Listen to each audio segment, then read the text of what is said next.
इसने बहुत आसान करी तो ये आपके 14 क्वेश्चन करवा देगा अगर आसान रही, और अगर बेटा ये अपनी सी पाया तो आपको 10 क्वेश्चन पे ही रोक देगा, 9-10 क्वेश्चन। तो जीएस तो इतने के बीच घूमनी है। जो सारा फर्क पड़ता है पेपर मुश्किल आसान का वो मैथ्स से पड़ता है। रीजनिंग ये कभी मुश्किल कर ही नहीं सकते, ना इन्होंने आज तक किया है, ना इनके पास वो है तरीका मुश्किल करने का रीजनिंग को। ये बात नोट कर लेना, चाहे सीजीएल हो इनका, सीएचएसएल हो, सीपीओ हो, एमटीएस हो, एसएससी जीडी हो, रीजनिंग एक ही लेवल रहता है, कुछ फर्क नहीं पड़ता।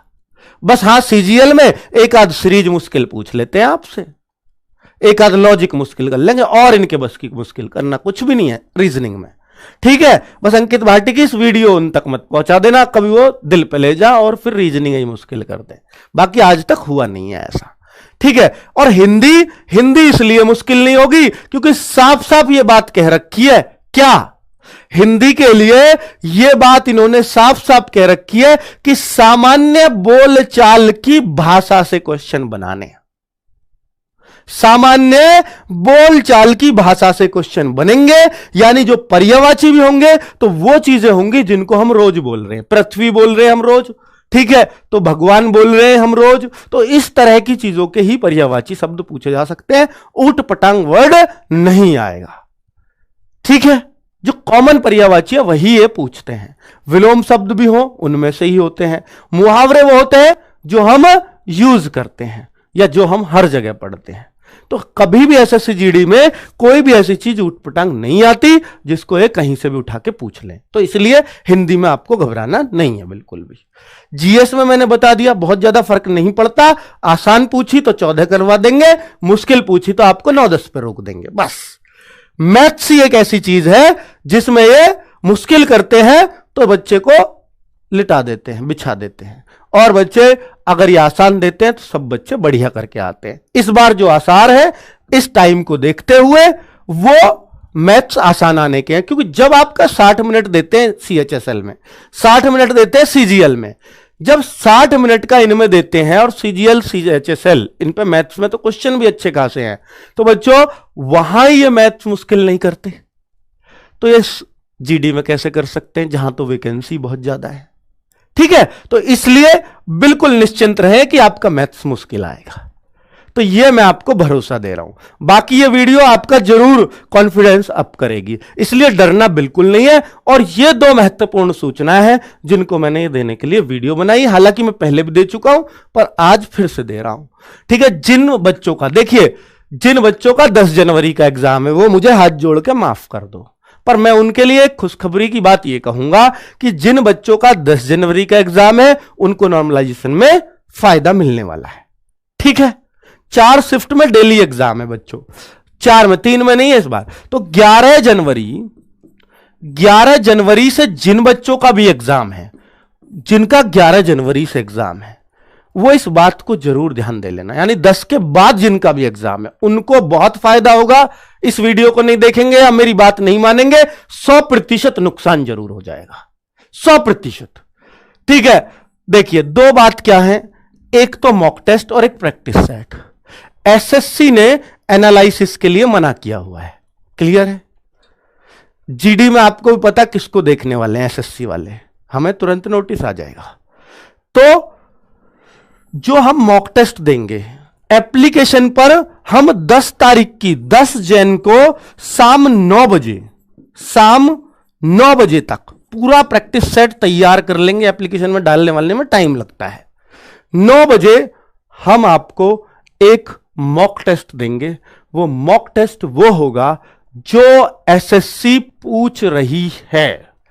आज पेपर में कैसे कैसे क्वेश्चन आए, मैथ में किस चैप्टर, मान लो प्रॉफिट लॉस से 2 क्वेश्चन कौन कौन से टॉपिक से आए, किस किस तरह के थे, पूरे 4 शिफ्टों का एनालिसिस करके, एसआई सीआई से कितने कितने आ रहे हैं, मेंसुरेशन से कितने कितने आ रहे हैं, नंबर सिस्टम से कैसा कैसा आ रहा है। इसलिए कह रहा हूं कि गागर में सागर को जो कल एक दीपक सर कराएंगे, एक मैंने करा दी, इन दोनों के जो भी क्वेश्चंस होंगे, हर टाइप का क्वेश्चन कवर है, इनको 3 बार कर लेना, अपने हाथों से निकाल लेना।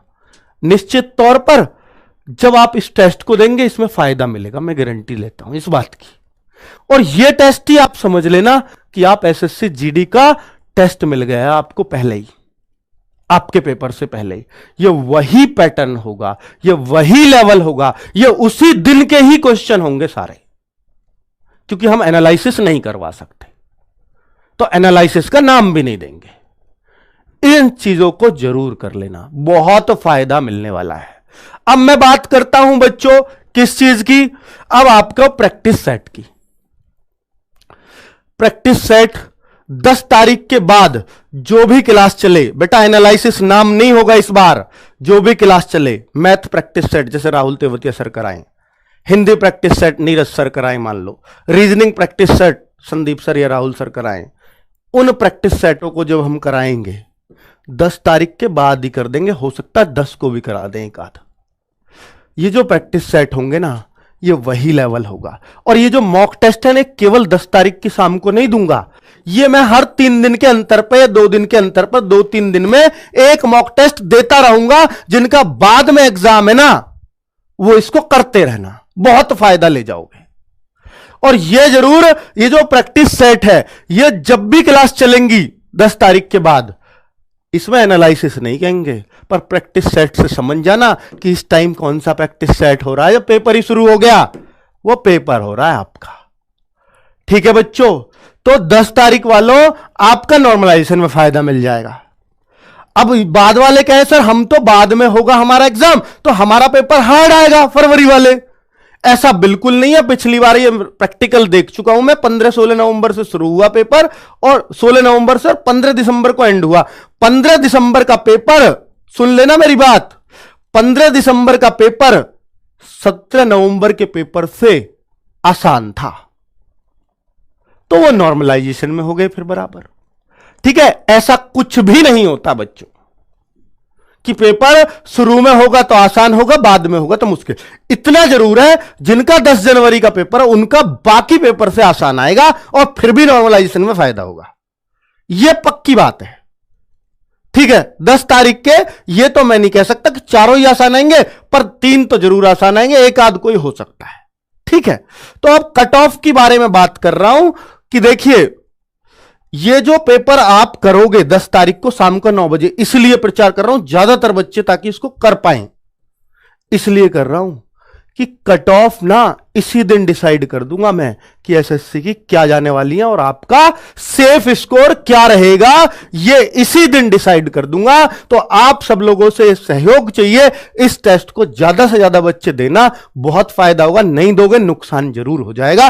सेफ स्कोर इसी दिन आपको बता दूंगा कि एसएससी में इतना स्कोर करिए आओ, आपका काम हो जाएगा। और पिछली कट ऑफ आप मेरी देख चुके हो, एसएससी जीडी में जो भी बच्चों को बताई थी, पिछले जो बच्चे सेलेक्ट हुए जरूर पूछ के जरूर देख लेना। ठीक है, और ये मैं अब पिछली बार से नहीं कह रहा, 2019 में भी बताई थी कट ऑफ, उनकी भी एज इट इज गई थी, और ये तो मैंने स्टेट वाइज बताई थी, तब भी एज इट इज जाना बड़ी बात होती है। ठीक है, तो कुल मिलाकर के ये, इससे मुझे कट ऑफ का पूरा आइडिया हो जाएगा इन वैकेंसीज को ध्यान में रख के, कि आपका जो 80 में से आप 62 लाओ तो बहुत है, या 55 लाओ तो बहुत है। पेपर टाइम कम पड़ रहा है तो क्या करें, टाइम खूब मिल रहा है तो फिर क्या करें, ये सारी बातें मैं 10 तारीख को कर दूंगा आपको वीडियो बना करके। ठीक है बच्चों, नमस्कार, धन्यवाद।